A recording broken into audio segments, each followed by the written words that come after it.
அல்ஹம்துலில்லாஹி ரபில் ஆலமீன். அல்லாஹும்ம ஸல்லி அலா முஹம்மதின் வல ஆலி முஹம்மதின் வபாரிக் வசல்லிம் அலைஹி. அஸ்ஸலாமு அலைக்கும் வரஹ்மத்துல்லாஹி வபரகாத்துஹு. வெல்கம் டு வாய்ஸ் ஆஃப் ஈமான். எல்லாரும் எப்படி இருக்கீங்க? நல்லா இருக்கீங்களா? அல்ஹம்துலில்லாஹ். அல்லாஹ் சுப்ஹானஹு வ தஆலா உங்களுக்கு நீண்ட ஆயுளையும் ஆரோக்கியத்தையும் வழங்க வேண்டும் என்று துவா செஞ்சு ஆரம்பிக்கிறேன். நல்ல வசதியான ஒரு வாழ்க்கையை வாழணும், ஆசைப்பட்டது வாங்கணும், நாம் நினச்சபடி ஒரு வாழ்க்கை இந்த உலகத்தில் நமக்கு கிடைக்கணும்னு சொல்லிட்டு நிறைய பேருக்கு இருக்கிற ஒரு ஆசை தான். தாராளமாக ஆசைப்படலாம். ஏன்னா நாம் ஆசைப்படணும், நாம் நல்லபடியாக வாழணும் என்பதற்காக தான் அல்லாஹ் சுப்ஹானஹு வ தஆலா இந்த உலகத்தில் சகல வசதிகளையும் படைச்சிருக்கிறான். ஆனால் இதில் ஒரு தவறான கருத்து இருக்குது. என்னென்னா, நல்ல பண வசதி படைத்தவங்க நல்லவங்க, அல்லாஹ்விற்கு விருப்பப்பட்டவர்கள், பாக்கியசாலிகள், அதனால தான் நல்ல வசதியாக இருக்கிறாங்க, நல்ல உள்ளம் கொண்டவர்கள். ஏழையாக இருக்கிறவங்களுக்கு நல்ல உள்ளம் இல்லை, அவங்களுக்கு கஷ்டம் இருக்குது, அல்லாஹ்வின் கோப பார்வை அவங்க மேலே இருக்குது, அந்த மாதிரிலாம் சில பேர் நினைக்கிறாங்க. அது எல்லாமே முற்றிலும் தவறு. அப்படி பார்த்தா நபிமார்கள் எப்படி வாழ்ந்தாங்க? நிறைய கஷ்டங்களை அனுபவிச்சாங்க. சஹாபாக்கள் எப்படி இருந்தாங்க? எல்லாருமே வசதி படைத்தவர்களாக இருந்தாங்களா? எந்த அளவுக்கு வறுமையை அனுபவிக்க முடியுமோ அவ்வளவு அதிகமாக வறுமையை அனுபவித்தார்கள். நபி ஸல்லல்லாஹு அலைஹி வஸல்லம் அவங்க தாம் இறக்கும் வரை 3 வேளை சாப்பாடு திருப்தியாக அவங்க சாப்பிட்டதே இல்லை. இது எல்லாத்தையும் அவங்க ஆசைப்பட்டு செஞ்சாங்க. ஏன்னா இந்த உலகத்தில் எந்த அளவுக்கு நம்ம கஷ்டப்படுறோமோ, எவ்வளோ எளிமையாக வாழ்கிறோமோ, அதை விட பல மடங்கு அதிகமாக நற்கூலிகள் மறுமையில் இருக்குது, சொர்க்கம் இருக்குது. இந்த விஷயம் எல்லாம் தெரிஞ்சிட்ட பிறகு அவங்க எளிமையான வாழ்க்கையை விரும்பினாங்க. வறுமையை தேடி சந்தோஷமாக விரும்பி போய் வாழ்ந்தாங்க. ரொம்ப அவங்க கஷ்டப்படலை. நான் கஷ்டமாக இருக்கிறேன், வறுமையாக இருக்கிறேன், அந்த ஒரு வார்த்தை என்றைக்குமே அவங்கக்கிட்ட வரவே இல்லை. அதனால் எப்போவுமே இந்த எண்ணம் இருந்தால் தூக்கி எறிஞ்சிருங்க. அல்லாஹ்விற்கு நம்மை பிடிக்கவில்லை, அதனால தான் நம்ம கஷ்டப்படுறோம், அந்த மாதிரி என்றைக்குமே நினைக்காதீங்க.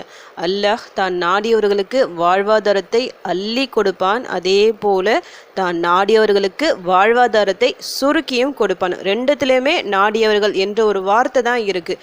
எல்லாமே அல்லாஹ்வின் நாட்டப்படி தான் இருக்குது.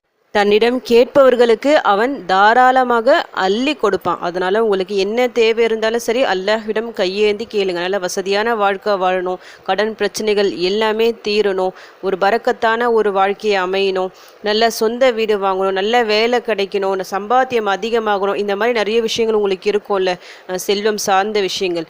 அந்த ஒரு சமயத்தில் எல்லாம் அல்லாஹ்விடம் கையேந்தி துவா கேளுங்க.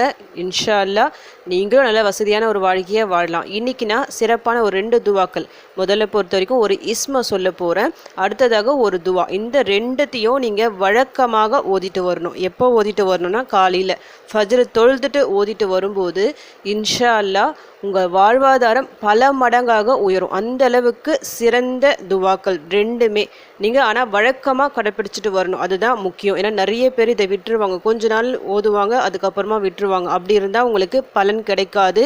நீங்கள் டெய்லியும் ஓதிட்டு வரணும். முக்கியமாக ஃபஜ்ர் தொழுதுட்டு ஓதிட்டு வரணும். ஏன்னா ஃபஜ்ர் நேரம், அந்த காலை நேரத்தில் தான் ஒரு மனிதருக்கான வாழ்வாதாரத்தை அல்லாஹ் தருகின்றான். அந்த நேரத்தில் நம்ம எந்திரிக்கும் போது நமக்கும் அந்த பாக்கியம் கிடைக்கும். அதனால் ஃபஜ்ர் நேரத்தில் ஃபஜ்ர் தொழுதுட்டு நான் சொல்ல இருக்கிற இந்த 2 துவாக்களை ஓதுங்க. முதல்ல சொல்கிறது போகிறது இஸ்மு, அதாவது அஸ்மாவுல் ஹுஸ்னா சொல்லுவாங்க பார்த்தீங்களா, அல்லாஹ்வின் அழகிய திருப்பெயர்கள் 99 இருக்குது. அதில் இருக்கிற ஒவ்வொரு பெயர்களும் சிறப்பு வாய்ந்த அவனுடைய பண்புகளை கொண்ட பெயர்கள். ஒன்று எடுத்து நம்முடைய சூழலுக்கு ஏற்ற மாதிரி அந்த ஒரு பெயரை ஓதிட்டு வந்தாலே நம்முடைய வாழ்க்கையில் பல மாற்றங்களை காணலாம். அப்படி நம் கஷ்டங்களை, கடன்களை, வறுமையை எரிக்கக்கூடிய அல்லாஹ்வின் திருப்பெயர் ஒன்று இருக்குது, அர் ரஸாக், அதாவது யா ரஸாக். அல்லாஹ்வின் திருப்பெயர்கள். வாழ்வாதாரத்தை வழங்குபவன் அல்லாஹ் சுப்ஹானஹு வ தஆலா, எல்லாருக்கும் வாழ்வாதாரத்தை வழங்குபவன். இந்த மனிதர்கள், பறவைகள், விலங்குகள், இந்த பூமியில் என்னெல்லாம் படைக்கப்பட்டிருக்கோ அது எல்லாத்துக்குமே வாழ்வாதாரம் எங்கேருந்து வருது? அல்லாஹ்விடம் இருந்து வருகின்றது. நமக்கு தேவையான வாழ்வாதாரமும் அவன்கிட்ட தான் வருது. இந்த ஒரு பெயரை நல்லா உணர்ந்து, பொருள் உணர்ந்து நாம் தொடர்ந்து ஓதிக்கொண்டே இருக்கும்போது, இதன் பொருட்டால் அல்லாஹ்விடம் நம்முடைய கஷ்டங்களை தீர்க்க வேண்டி உதவி தேடும் போது இன்ஷா அல்லாஹ் பொருளாதார சம்பந்தப்பட்ட பிரச்சனைகள் எல்லாமே நீங்கும், நல்ல பண வரத்தை ஆரம்பிக்கும். யா ரஸாக், அதாவது வாழ்வாதாரத்தை தாராளமாக வழங்குபவன். இதில் வாழ்வாதாரம் என்பது உடல் மற்றும் உள்ளம், இந்த 2த்துக்குமே வாழ்வாதாரம் கிடைக்கும் இந்த ஒரு பெயரால். வெறும் நம்ம பணம் மட்டும்தான் கிடைக்கும், உணவு மட்டும்தான் கிடைக்கும் இந்த பெயரால் இல்லை. உடலுக்கு தேவையான உணவும் நல்ல சுகமான வாழ்க்கையும் கிடைக்கும் இந்த ஒரு பெயரை தொடர்ந்து உச்சரிச்சுக்கிட்டே இருக்கும்போது. நம்முடைய ஆன்மாவிற்கு தேவையான அறிவு, ஞானம், ஈமான் இதுவும் கிடைக்கும். நம்ம பொருள் உணர்ந்து நல்ல மனசார ஓதுனா இந்த ரெண்டுத்தில் நமக்கு திருப்தியான ஒரு வாழ்க்கையை அல்லாஹ் நிச்சயமாக தருவான்.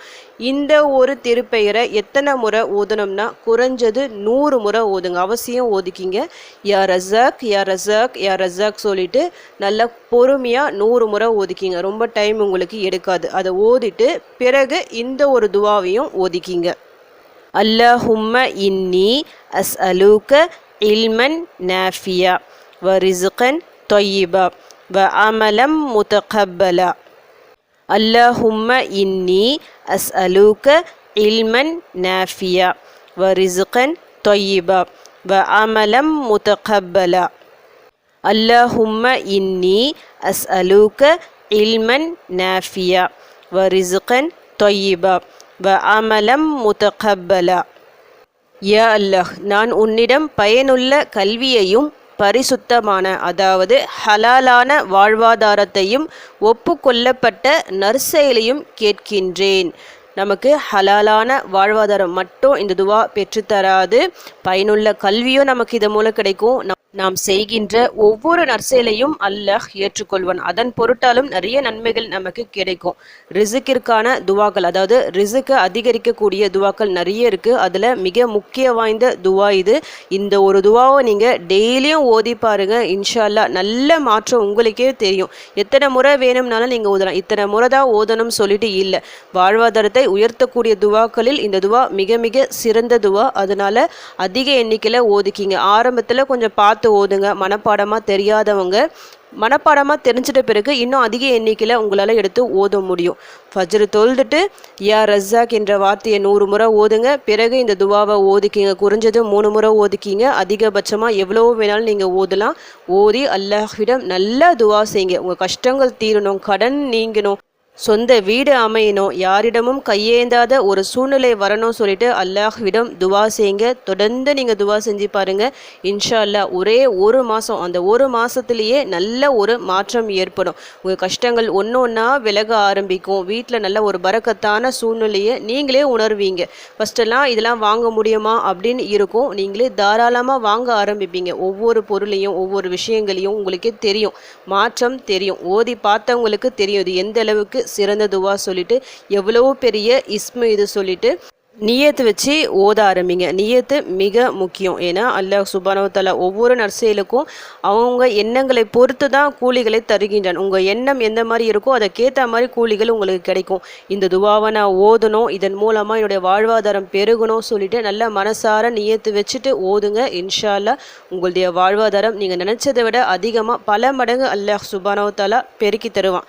உங்களுடைய கஷ்டங்கள் தீர உங்களுக்காக நானும் அல்லாஹ் கிட்ட துவா செஞ்சுக்கிறேன். எனக்காகவும் என் குடும்பத்திற்காகவும் நீங்களும் துவா செஞ்சுக்கிங்க.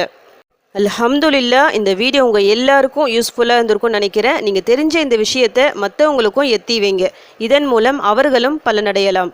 இன்ஷா அல்லாஹ் அடுத்த பதிவில் சந்திக்கலாம். ஜஸக்கல்லாஹு கைரன் கசீரா. அஸ்ஸலாமு அலைக்கும் வரஹ்மத்துல்லாஹி வபரகாத்துஹு.